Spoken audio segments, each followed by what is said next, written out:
you may be able to join us if we have fewer than 10.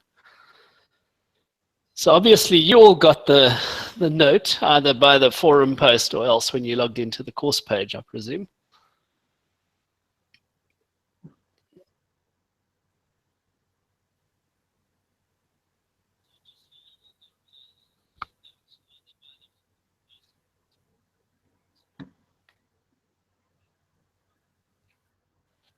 Okay, so just going to wait a few more minutes in case we have some folk arriving a little bit late, and then I'll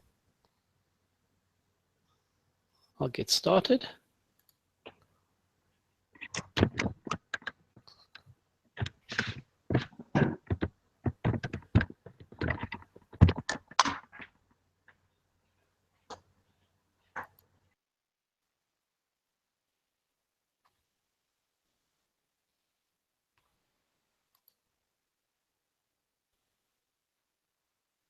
Yes, or both, Rob.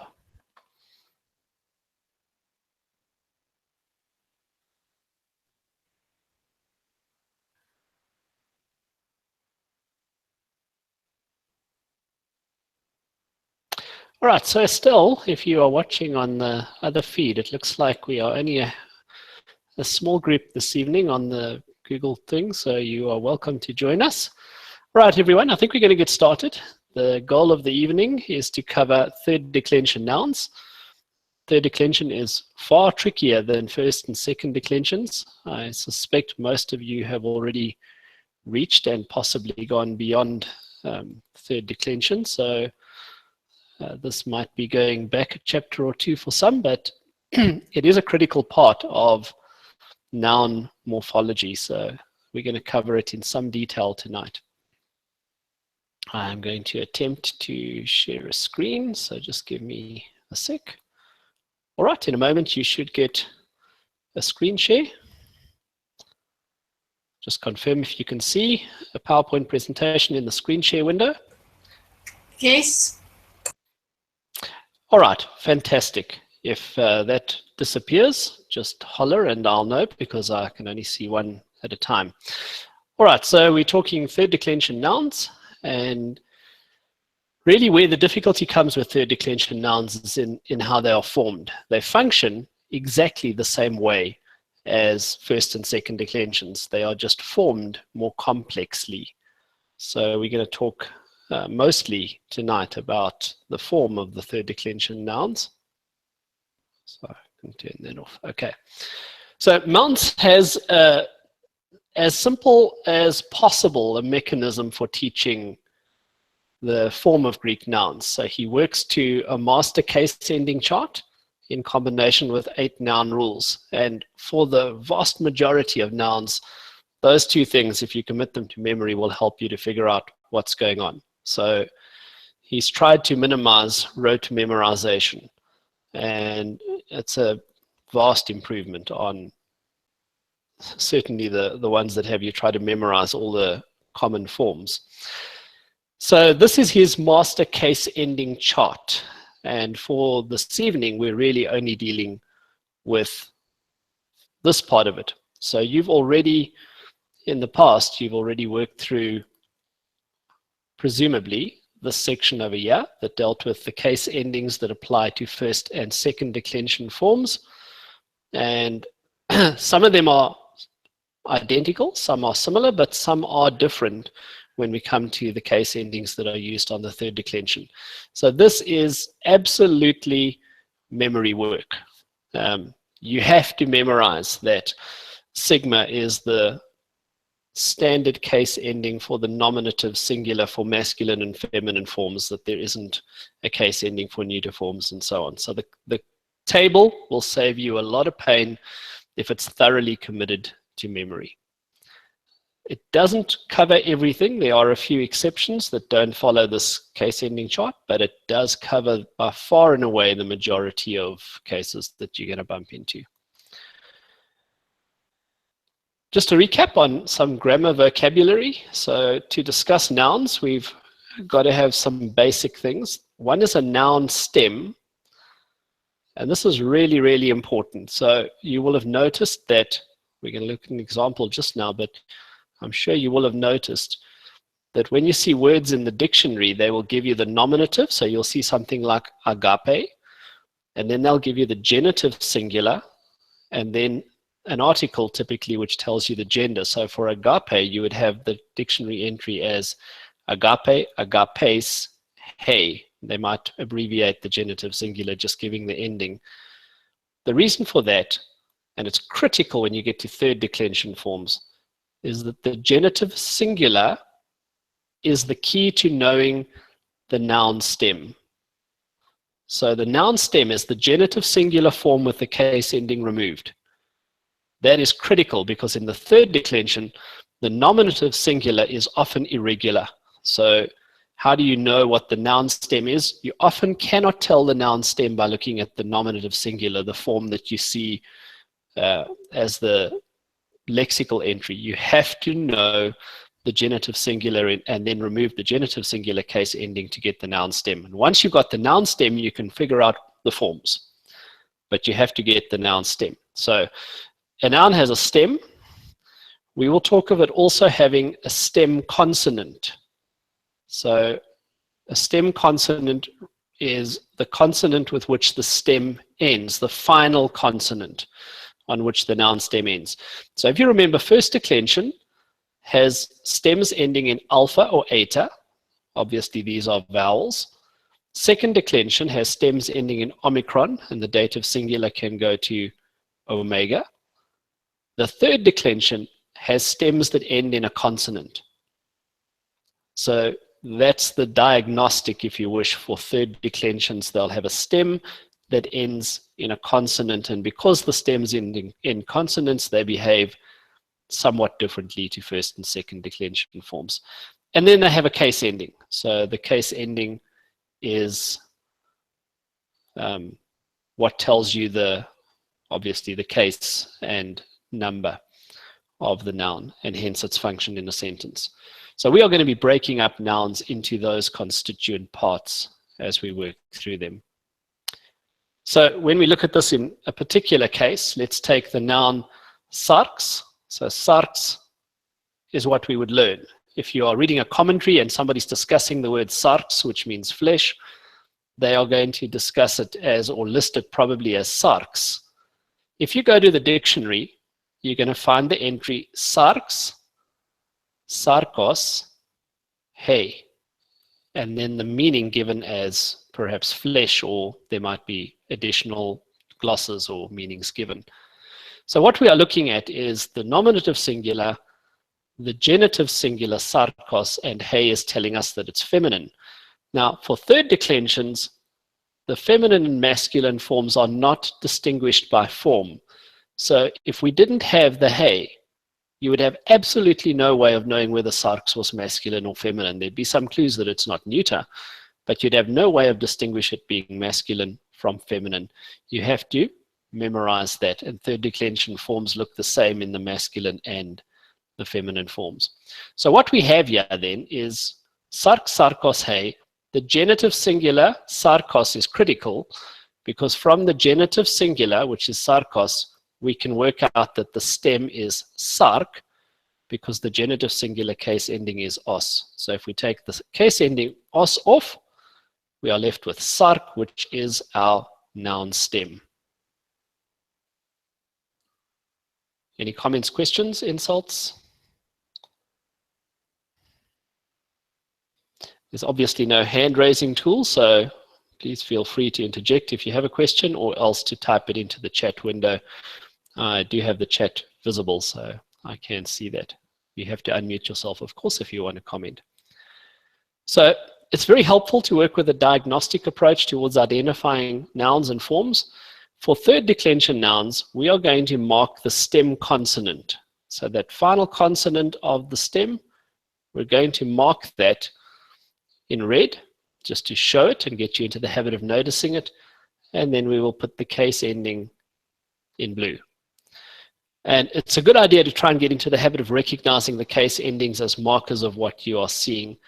The other major diagnostic is the presence, or presence, when present, the article. So The article never declines according to the third declension. It always declines according to the first and second declension. So the forms that you've learned are all the forms of the article. There aren't additional ones that are used when the noun is third declension. And the article would remain a key diagnostic. So we'll see some examples of that when we get to it. All right, so let's take a look at some standard masculine and feminine forms. So this is sarx, sarkos, hey. It could be masculine or feminine in theory, but we know from the article hey in the dictionary entry it's feminine. And we also know that the stem is sark. The nominative singular case ending for masculine and feminine forms is sigma. When you put them together, there's a rule, a vela. Now, a vela, you would need to learn the rule of the square of stops that Mounce gives. A vela is kappa. Well, kappa is one of the three velas, kappa, chi, and my memory lets me down on the spot. Anyhow, so when you add a sigma as a case ending to a vela such as kappa, it goes to xi. So this is abnormal in a sense. In other words, this nominative singular form has been modified because kappa plus sigma has gone to xi. So the nominative singular form is sarx. So when the nominative singular case ending sigma is added and it joins with the stem consonant, changes occur. Now, if we went back to, let me go back to it quickly because there's actually a helpful rule here. What have I done?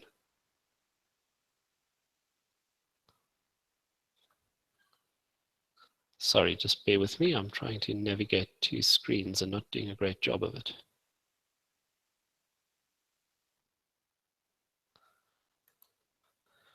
All right, so if we go back to that master case ending chart, you'll see something really important here. The nominative singular case ending is sigma for the masculine and feminines. The dative plural case ending, si or sin with a movable nu, also starts with a sigma, which means anything that happens to, any changes that happen to the nominative singular are also going to happen to the dative plural. Okay, with that in mind, let's go back to sarx.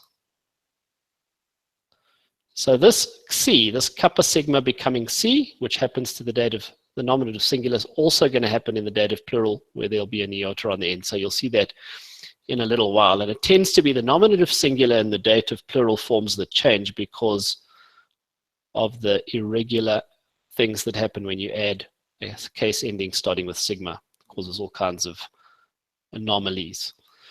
All right, here's another one, tis. So if you looked in the dictionary, you'd find that the stem is tis, the genitive plural is tinos. We take the case ending off and we find the stem is tin. Sorry. When you add a sigma to an n, a nu, the nu drops out. So what happens? How do we get tis? Well, you add sigma to tin, the nu drops out, and you have the form tis, which means who. Yeah, who means who. All right, and a third variation that's quite similar to that one. So the two letters that drop out routinely are nu and tau. So this is a very common word, pas, meaning all. If you looked at the genitive singular, as we'll do in a moment, you would see that the stem is pant. So when you add a sigma to something ending in a tau, the tau drops out. That would leave a nu, and if you add sigma to something ending in a nu, the nu drops out. So what happens here in reality is that the nu tau both drop out. And you'll see that when we look at the next lot of forms. So the nominative singular, because a sigma suffix often affects the letters that go before it, the nominative singular is frequently irregular. Like here, we've lost two letters from our stem in forming the nominative singular. Those two letters, the nu tau, are going to be present everywhere else except the dative plural, which will have a similar effect. Okay, so now we can go a little bit faster. So here's those same three words. You can see the genitive singular. You can see the root is sark. We take the case ending os off. You see the root is tin. We take the os off. You see the root is actually pant. We take the os off. And the genitive singular keeps the full root plus the ending os. There are a few forms in which this omicron goes to omega, but they are very few, and we'll look at them specifically in a moment. Question, Robert. Sorry, I didn't see your question for a while. Shoot. Oh, no, it's good. Yeah, just a quick one. I just realized something. Mounts uses an interesting little mnemonic to remember the how the S affects various consonants, or the sigma. And the one is that the trapdoor goes third, which means it's tau, delta, and theta, and they do what the last one does, where the T drops out with the sigma. Right. But it looks like nu does it as well. Nu does, although nu's not a dental. So tau, delta, and theta are dentals, and they always behave similarly, or they do behave similarly. Velas are kappa, chi, and oh man, what's the third one? Kappa, chi, and gamma.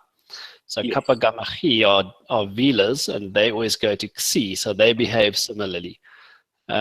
Nu is strange, and a lot of anomalies in word formation are caused by the fact that the nu in Greek refuses to stand in front of a sigma. So it frequently drops out. You would have seen it in some of the case endings.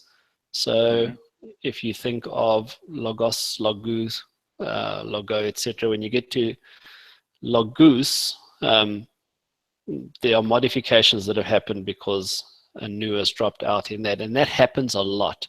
So it refuses to stand in front of sigma and drops out, even though it's not a dental. Yes. Okay, fair enough. Okay. And so what we see interestingly here with pantos is a double dropout. So what you almost got to imagine is happening is the sigma would first come into contact with the tau, and the tau would drop out, and that would leave pans. And then the nu drops out because it refuses to stand there. And that was based on ease of pronunciation, so euphony. For whatever reason, the Greeks didn't like to pronounce a nu in front of a sigma, so they simply allowed them to fall away. All right. Sarki, so this is straightforward. The dative singular case ending is iota. Now, the dative singular case ending that you learned for first and second declensions was also iota. In the first and second declensions, the iota would subscript. And the reason it could subscript is because there was a vowel as the final stem letter. But it cannot subscript when the final stem letter is a consonant, so the iota just appears normally. But iota is the dative singular case ending for all three declensions. So that aids memory a little bit. So that one's pretty straightforward. Similarly, sarka, the accusative singular case ending, masculine or feminine, would be alpha. So we get sarka, tina, panta. Pretty straightforward. There is a secondary accusative singular case ending. So some nouns take nu as the accusative singular case ending. Now that's not too hard to remember because first and second declension nouns take nu as the accusative singular case ending. Think of logon, think of agapein. So panta is the dominant one for third declensions, normally alpha, but there are quite a lot that take nu as a second choice. S, epsilon. Sorry, Kevin. Shoot. Oh, Michelle. Had a question. Sorry, Michelle. Shoot. It's okay, Kevin. I have two quick questions. The one is, with that nu or the alpha, there's nothing that might indicate to us that we can predict that it would be a nu. We just kind of have to memorize it. Am I correct? Well, there is actually a strong clue. I'll give it to you more specifically when we get to words that end in half vowels. So remember, the third declension has stems that end in consonants. So we're looking here at consonants. Trying to get onto, where is it? Yeah, so we've got stem ending here in consonants all the way through. Now, there are some half consonants, and they're half consonants, half vowels. some third declension nouns end in those, and those are typically the ones that take nu. Just think about it. You can't easily add a nu to sark. Sarken doesn't work. Panten doesn't work. So things ending in consonants, the nu doesn't generally work. So the overwhelming majority take alpha, and there are a specific class of them that can take nu, and I'll point them out a little bit later. Okay, and then, excuse me, my second question is concerning, you can tell me if you're going to answer that later in the lecture, but concerning the alpha and eta switch, where I just want to make sure, because sometimes the alpha switch to an eta, and sometimes like the eta switches to an alpha. Now, what I've seen is obviously the alpha, there's the rule where the alpha switches to an eta if there's an epsilon or iota or a ru before the final vowel. But that is just in the genitive and dative case, am I correct? You're thinking of first declension nouns, and in first declension nouns there is some alternation between the stem ending in alpha and eta. The rule is that an alpha is long if the letter preceding it is epsilon, iota, or rho. So if you take a word like hora, we've digressed here, so this is nothing to do with third declension is your question, but if you take a word like hora, I can type it into the chat window. I can't type it on the screen quite so easily, so let me type it in the chat window for you. So a word like hora, where the stem ends in alpha and the preceding letter is a rho. Now if it's epsilon, iota, or rho, that final alpha is long. And the long alpha will stay throughout the singular in first declension nouns. So hora would be, the genitive singular would be horas, hora, the dative, and horan, the accusative. But if you compare that with a word like, a good example on the spot is always tricky. Right, I'll use an adjective even though it's not a great. So if we had agatha, which is not a form, all right. If hora, Estelle, help me out here. Please find me an example that doesn't have iota, epsilon, or rho as the second last letter. Anything else, this is going to be a short alpha. Doxa, Eucharisto. All right, so if we take doxa, because doxa does not have epsilon, iota, or rho as its second last letter before the stem vowel alpha, this alpha will be short. And the short alpha in the first declension singulars will switch to an eta in the genitive singular and the dative singular. So this would be, if we did the full paradigm, this would be doxa, doxase,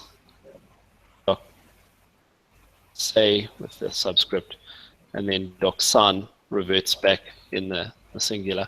So that's a first declension rule, Michelle, and it has to do with whether the alpha is long or short. And it's long if it's preceded by epsilon, iota, or rho. Has absolutely nothing to do with third declensions. So this alpha that we are seeing here in the accusative singular of the third declension, this alpha is not a stem letter. This is a case ending.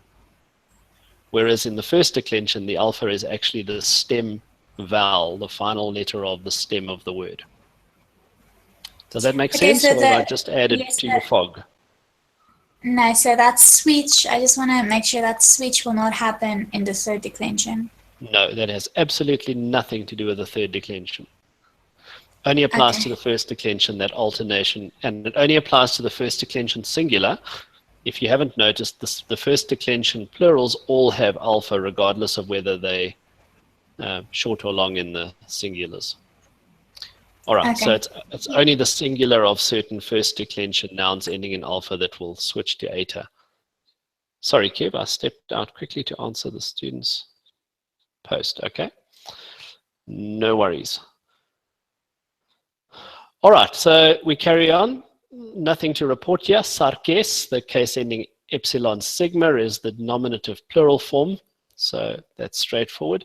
Own should be familiar. So own, like iota in the dative singular, own is the genitive plural case ending for all three declensions. And in the case of third declensions, it simply gets added because it doesn't overwrite any stem letters. Remember, in the first and second declensions, it overwrites the final stem vowel, but here it's not being attached to a vowel. The dative plurals are the other problem children. So the case ending is C with an optional nu on the end. And just as the sigma affects the letters before it in the nominative singular, it will do exactly the same in the dative plural. So sark plus sigma becomes sarks, and then the in follows.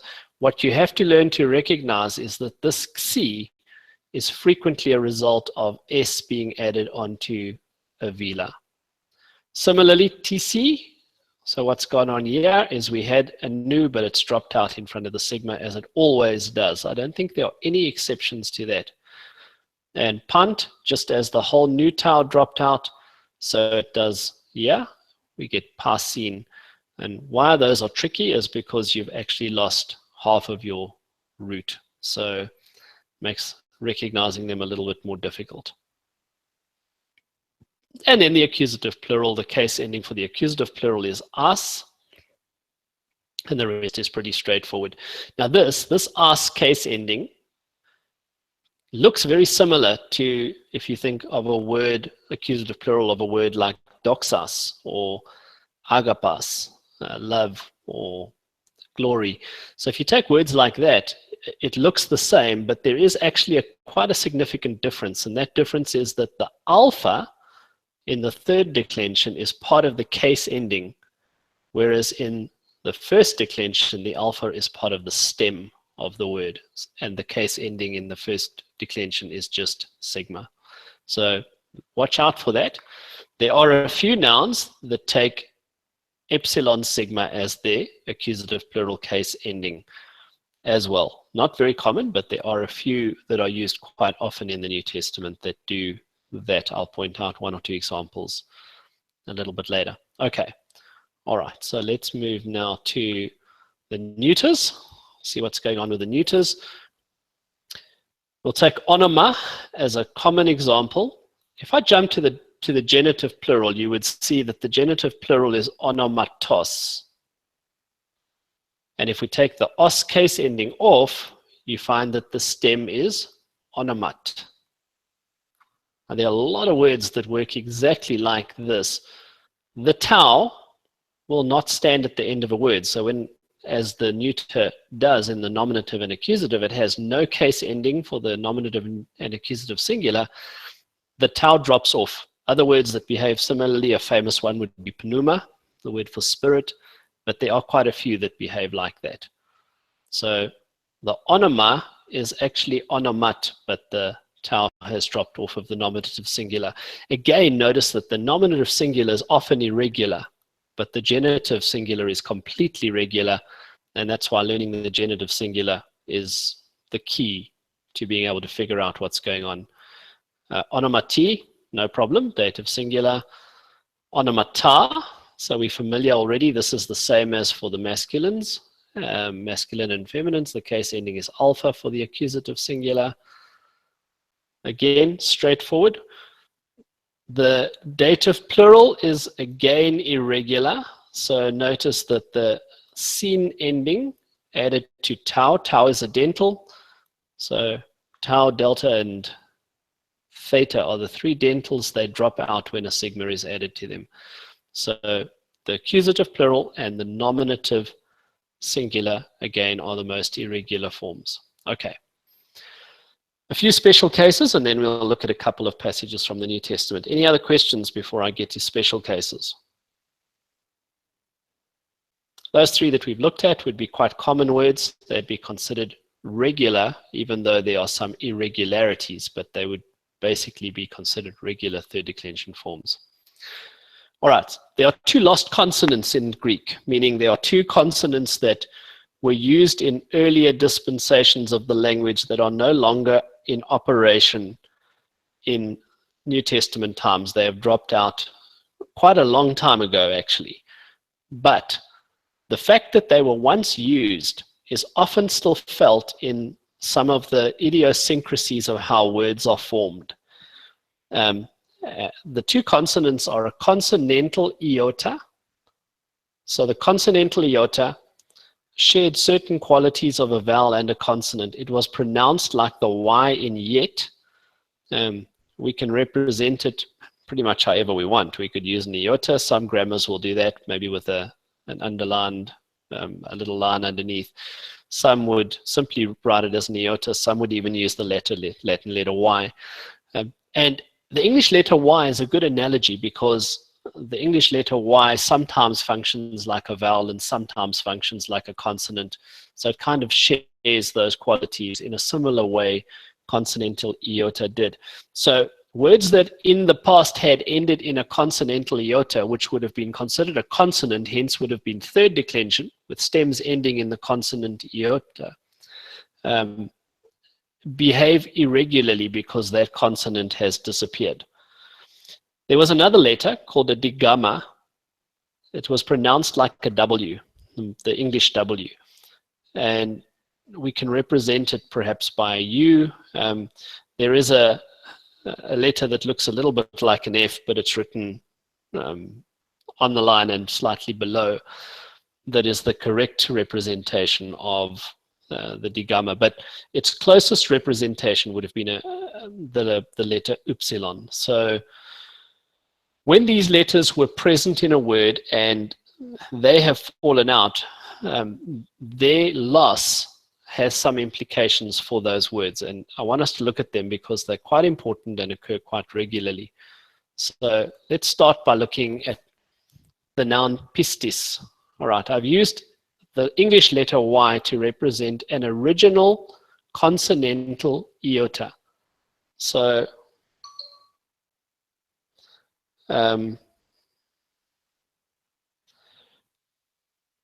pisti would have been the stem and it would have ended in a consonant that was iota. We then add the regular case endings. So these are the exact same third declension case endings that you have seen everywhere else. Notice though, two anomalies. The accusative plural is using the secondary option, S. The normal one is alpha sigma. And the accusative singular is using nu, not alpha. Right. Now what happens here is that this lost consonant, iota, is retained in Koine Greek either as iota or as epsilon. So if you look all the way through this right-hand side, you'll see it's either iota or epsilon, and it's somewhat interchangeable. There is a rule for those who desperately want to know as to which one it is. You don't really need to know that. What you need to recognize is that this epsilon iota is the legacy, the remnant, if you wish, of the consonantal iota, and then the case endings are added to whichever one happens to be there. The case ending os for the genitive singular lengthens. That gives us pisteos. This is the word for faith, by the way. So pistis is regular if you recognize this as consonantal iota. Pisteos, piste, that's pretty straightforward. We've added iota to the epsilon. Pistin, I can't remember who it was that asked earlier about how do we know when this secondary option, nu, will be used? Well, it'll be used if the sound preceding it is a vowel. So pistia would be strange, so we're using pistin. Pistes, what would happen, what's actually happening here with pistes is you would have had piste, and then you've added epsilon sigma, and epsilon contract to form a. Have you guys encountered contractions before? Can't remember where that fits into the Mounts curriculum. Are vowel contractions familiar yet? Not. Okay. All right. So it's in 17. Thank you, Rob. Glad you've memorized the chapter composition. Quite impressive. All right. So the rule simply is that if you take an epsilon and you add something that has another epsilon to it, those two epsilons will combine to form epsilon iota. And that's what happens here. It'll make more sense when contractions have become familiar. But piste, remember this would have gone to epsilon plus s becomes pistes. And the rest are fairly straightforward. So consonantal iota is retained in Koine Greek as either an iota or an epsilon, and it's somewhat interchangeable as to which one it appears as. For recognition purposes, as long as you know that the iota or the epsilon is one of those two, you should be okay. So that's one with consonantal iota. The other one would be a noun, that ended in the distant past with digamma. So the lost letter digamma. So I've written that in all of the stems. So this technically would have had a root ending in digamma. Now, one of two things happens for words that ended in digamma. Either that digamma just completely drops out and whatever case ending appears just gets added, so it's as if there was never a digamma. But sometimes that digamma goes to upsilon. So you'll see in some forms it appears as upsilon, like yeah in the nominative singular, and yeah, surprise, surprise, in the dative plural it appears as upsilon. Everywhere else it has simply dropped out of use. So the digamma sometimes appearing as an upsilon and at other times just dropping out entirely, with the case endings being added to the remaining whatever letter preceded the digamma. Normally it's an epsilon. Okay? Comments, questions, confusions? This is complex and it's not mandatory memory work for now. It's good to have some sense of how it works. It's going to help at some point when you start to come into some confusing examples. All right, so putting it together, looks something like that. The PowerPoint is available to you guys. This PowerPoint's available in the Greek Central, so you can download the PowerPoint if you wanted to look at it. All right, enough of that. Let's go and have a look at a couple of passages. I intended to have typing powers on the screen. I've lost the typing powers, so what we are going to do is we are going to look for third declension forms and see if we can figure out what's going on. So I'm going to read through this passage. Same rule it seems. What do you mean, Rob? What I mean is that it's the same rule with the consonantal iota as it is for the other one. So if it's a vowel, then if it's a vowel, then the consonantal other thingy-mabobby, I can't remember the name of it, it drops out. If it's consonant, then it gets added, except for that one. All right, so yeah, that one doesn't work, but all the others do. Yeah, so basically what happens is when the case ending is a consonant, starts with a consonant, the digamma is retained as upsilon. So the two cases where the case ending starts with a consonant, the digamma gets converted to an upsilon, and everywhere else it's dropped out. So if that's what you were hinting at, you spotted it correctly. Yes, except of course with that word there in the accusative singular, that just goes funny. Oh, no, this was my mistake. Sorry, the case ending is the regular alpha. Oh, okay. So it's correct. Yeah, this is a typo. I'm sorry, I didn't spot it. So this would be the normal third declension accusative singular case ending alpha, and it's simply attached. Yeah. So that does follow the rule. Okay, perfect. Just your instructor made a typo. You're forgiven. All right. So let's have a look at a few third declension forms and see what's going on with them. I'm going to read this through. See if you can spot any third declensions as I do. So this is John, story of Nicodemus. I've picked out a few verses from John 3. Ein, he was, de, but, anthropos, a man, ekton pharisaion, from the Pharisees. Nicodemus, onoma auto, a name to him. So this is standard Greek idiom for saying his name, onoma auto, his name was Nicodemus. Archon, a ruler, ton Judaion, of the Jews. Hutos, this one, in the sense of he. Elthen, came. Prosauton, to him, referring to Jesus. Nyktos, at night, or by night.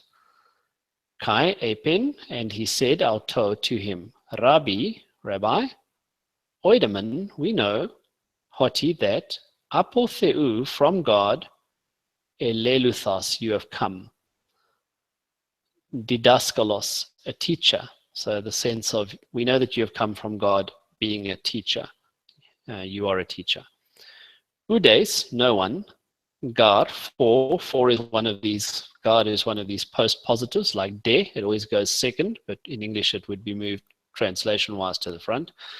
For no one, udes gar, dunatai is able, tauta ta semea, these signs, poien, to do, hasipoies, which you are doing.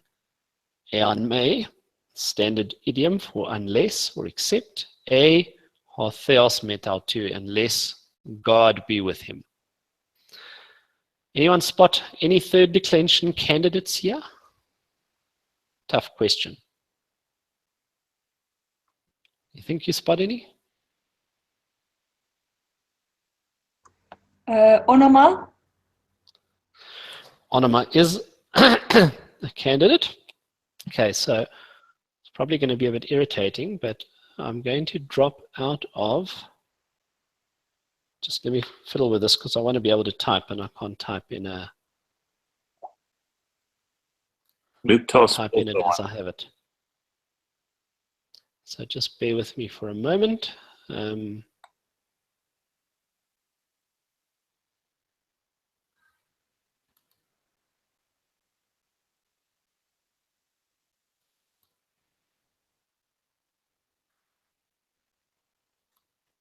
Okay, I'm going to try another screen share. Screen share, application, this. Okay, trust you can see that.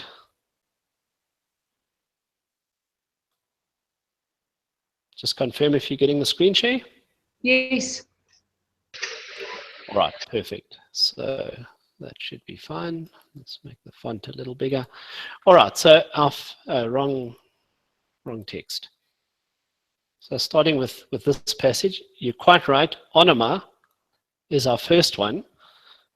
So if we looked in the dictionary, we would have onoma, onomatos,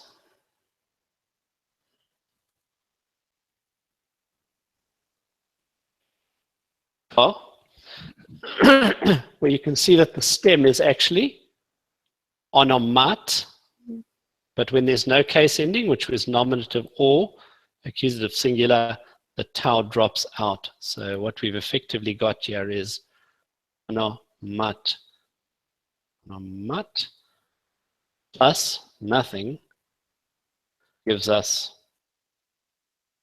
onoma. It could be nominative or it could be accusative singular neuter. Nominative and accusative, remember, are always identical in the neuter. All right, so a name to him was Nicodemus. It's going to be nominative in context. Any other? Any other candidates that might be? Nyktos. Nyktos is definitely third declension. So if we went into the dictionary, we are going to find nyx, what have I done? I'm on the wrong keyboard. Nyktos hey, so that's what we would find in the dictionary. So the stem is nukt. Simply remove the genitive singular case ending and you have the stem of the third declension form. The stem is nukt, and we can see this is the genitive singular form itself with the case ending os added to the stem. How do we get nux, the nominative singular? Might be worth just mentioning that quickly. Let me show you what happens. So the dictionary entry form comes from nuct plus sigma. Now what happens is the tau will not stand in front of sigma. So theoretically we have nucts, but tau won't stand in front of sigma, so it drops out. You get to nux, and kappa plus sigma becomes nux. So that's how we get to the nominative singular irregular, because first the tau drops out and then the kappa joins with sigma to form C. So what you should be noticing, genitive singulars are stable, nominatives are unstable. All right. Any others?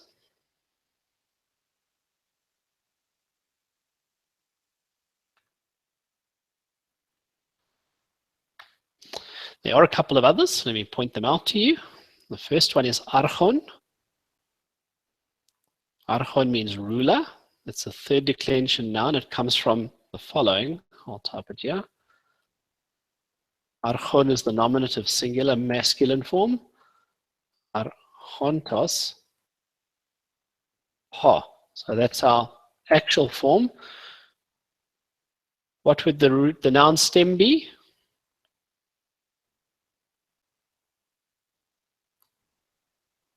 Take off the genitive singular. So the noun stem would be archont. Now we know this is the dictionary entry, so it's going to be nominative masculine singular. We know it's masculine from the dictionary. Right, so how did we get archon? Well, let me explain what happened there. The actual stem would be archont. And they've added no case ending. So sometimes masculines will also not use a case ending. They've added no case ending. The tau will not stand at the end of a word, so it falls out. So we end up with archont. Tau drops out, and omega, as it sometimes, the final stem vowel lengthens to compensate for the loss of the last letter. So that's what happened to form rather irregular nominative singular. All right, any others? Let's look quickly. Udes is actually third declension, but I won't go into it now. All right, let's move on to the next verse. John 3, 5, and 6, famous verses, the famous "you must be born again" passage. I imagine many of you know it by heart. I'll go through it quickly. Apekrithe, Jesus, this means Jesus answered. Amen, amen, truly, truly. Lego, I say, soy to you. Eon me, we saw it just now, means unless, except. Tis, someone. Egenethe, exhudatos, unless someone is born, exhudatos, out of water, kai pneumatos, and the Spirit. Udunatai eselthein, not he is able to enter Esten basilean to theu, into the kingdom of God. To gegenemenon, what is born, ektesarkos, out of the flesh. Sarx is flesh. Sarx estin is flesh. Kai to gegenemenon, and what is born, ektu pneumatos, pneuma estin, and what is born out of the Spirit is spirit. Okay, third declension forms, anyone? Quite a few of them, yeah? Feel free to shout.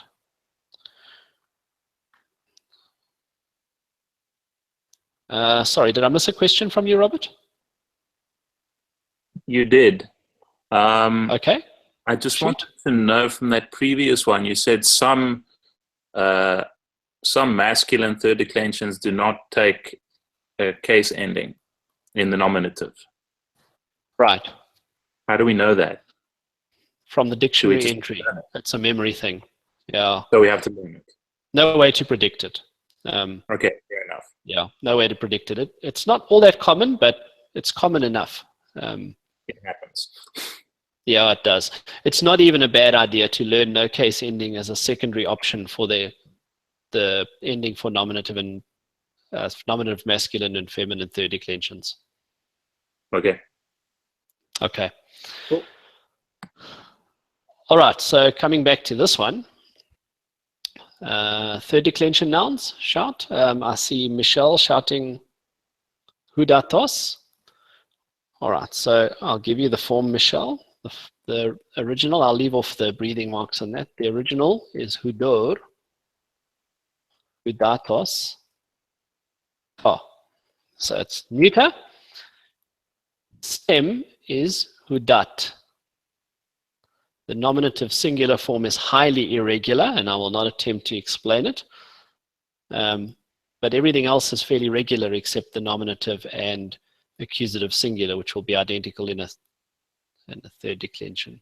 So hudatos, we can immediately see, is the root hudat with the genitive singular case ending os added to it. So this is a genitive. If we weren't sure, another diagnostic is the preposition x. So x is from ek, and it requires a genitive. So just the x would have told us this is genitive, and we know it's the genitive singular form. All right, any others?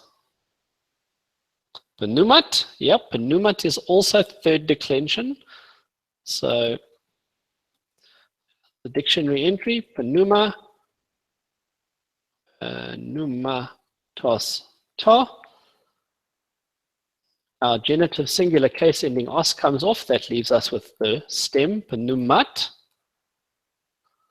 So we would have had numat plus nothing. Sorry, plus nothing. And that the tau will not stand at the end, so it goes to numa. Okay, any others? We've had hudatos. We've had penumatos. Sarx, yes, Michelle. So what is born? Tes sarkos, sarx estin. So we've got two occurrences of sarx. Already gone through it, so it's reasonably familiar. But the dictionary is sarx, sarkos, hey. And we can pretty much see those are the nominative and feminine forms, and we have already explained them, so we won't go through that again. Any others? I guess the obvious one is the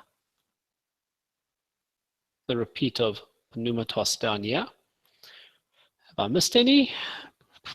Tis, you would recognize, it was one of our example words. Tis, tinos. It's not actually a noun, but it behaves according to the third declension. All right, let's see if we can squeeze in John 3:19 as a final verse, another one with a few third declension forms.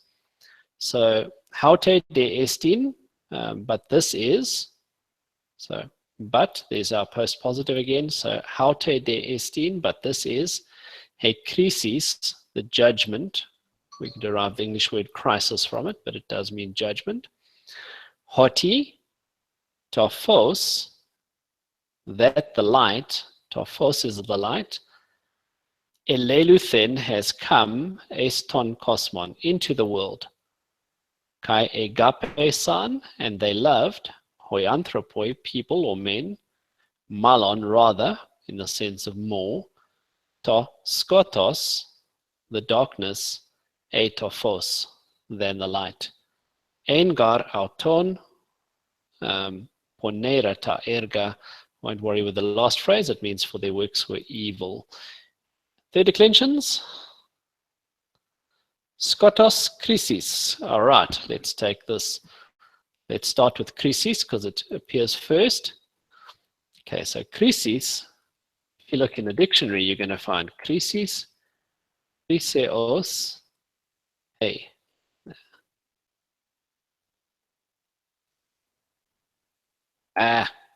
Come on. All right, krisis, kriseos, hey. Any insights into this unusual word?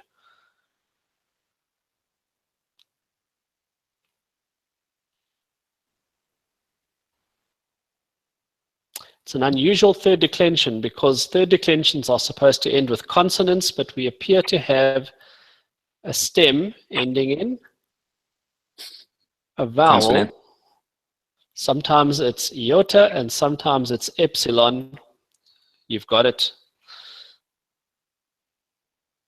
Yep, you've got it. Somebody, I think it was Robert, saying it's a consonantal iota.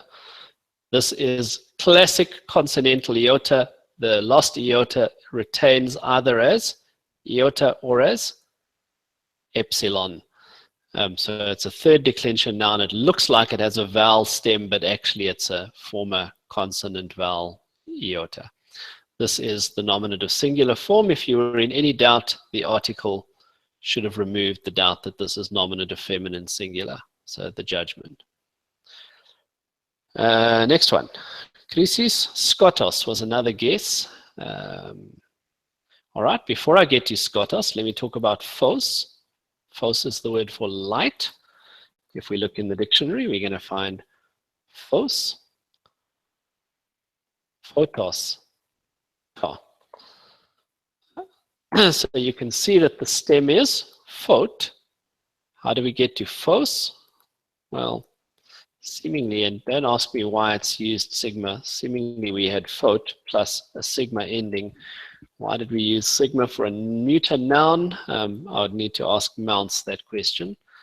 All right, and when sigma is added to something ending in a tau, the tau drops out. So hence we end up with phos, because they don't want to say phots. So that's phos. We can see from the article, it's either nominative or accusative neuter, and the form is nominative or accusative neuter. All right, malontos skotos. Skotos is third declension, although it looks, first, it looks like second declension.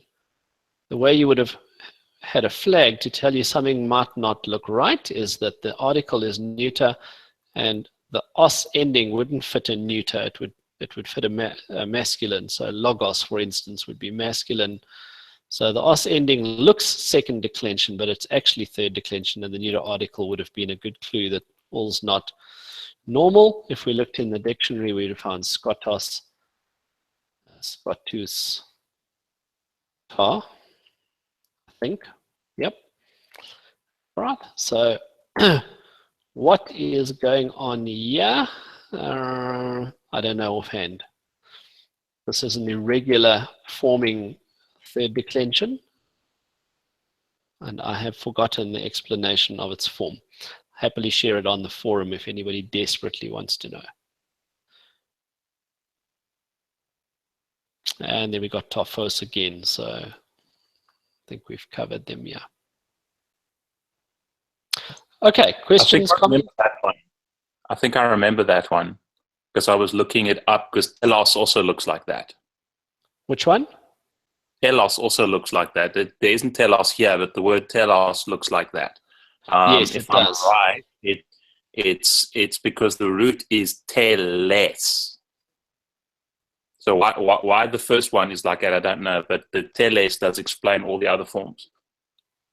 So it's actually es, epsilon, sigma. You are right. Yeah. You are right. I think it probably. It's anomalous as to how the nominative singular forms from teles, though. Yeah. So, I couldn't figure that one out. Google couldn't help me. All right. I'll tell you what. We will task Estelle with posting an answer. I'm almost certain, Estelle, we posted the answer to this in last year's class at some point. I think it's a regularly recurring question. So if Estelle is still with us, let's ask her to see if she can find the answer and share it tomorrow. There is some kind of an answer. There's normally some kind of an explanation that makes some sense of these kinds of anomalies. Okay, all right, so third declensions are a headache. It's not nearly as straightforward as first and second declensions. As always, get used to looking for diagnostics. So many times the article is a clue. Here's a great example. I mean, in this verse, we've got 1, 2, 3, 4 third declension nouns. All of them have an article, and in every case, that article would be a totally reliable diagnostic for identifying case number and gender. And I'm pretty sure we would find that's quite common going through it. Yeah, we've got X as a diagnostic, so it would tell us at least something about what's coming. There we've got an article that would have, etc. So get used to or in the habit of continuing to look for the diagnostics that would help you to identify case number and gender, particularly the article and some prepositions. Try to memorize, when you memorize these words, try to memorize the genitive singular. It's absolutely critical, and get into the habit of working backwards from the genitive singular to understand the formation. So that is it for this evening. We'll call it a day over there. You can download the PowerPoint if you want it. It's available in Greek Central, and otherwise you're welcome to post questions on the forum. I'll gladly pick them up. I'm going to stop the recording. You're welcome to stick around if there are questions and ask them. Otherwise, we'll bid you farewell. Eros there. I have a question. Kevin, sorry, I missed the question on telos. What was it that you wanted? There's a question as to how the nominative singular in particular forms is formed. We recognize that it comes from a root ending in epsilon or epsilon sigma, but we can't remember how we got from teles or scotes to scotos, scotus, to, telos, telus, to, etc. So the request was, if you can find an answer, could you share it on the forum? Yes, I will. Awesome. Okay. I had a question. Maybe that can get posted on the forum, the answer to that one. Are we not a week behind now? We are not behind. Are we not behind? No, we've caught up. So essentially, this was the only lesson I'm going to do for chapters 10 and 11. Okay. So third declension is the essence of chapters 10 and 11. And next time we have a live session, we'll pick up with chapter 12. Okay, cool. Awesome. All right. Bless you guys. Have a great week. Okay, cheers. Bye for now.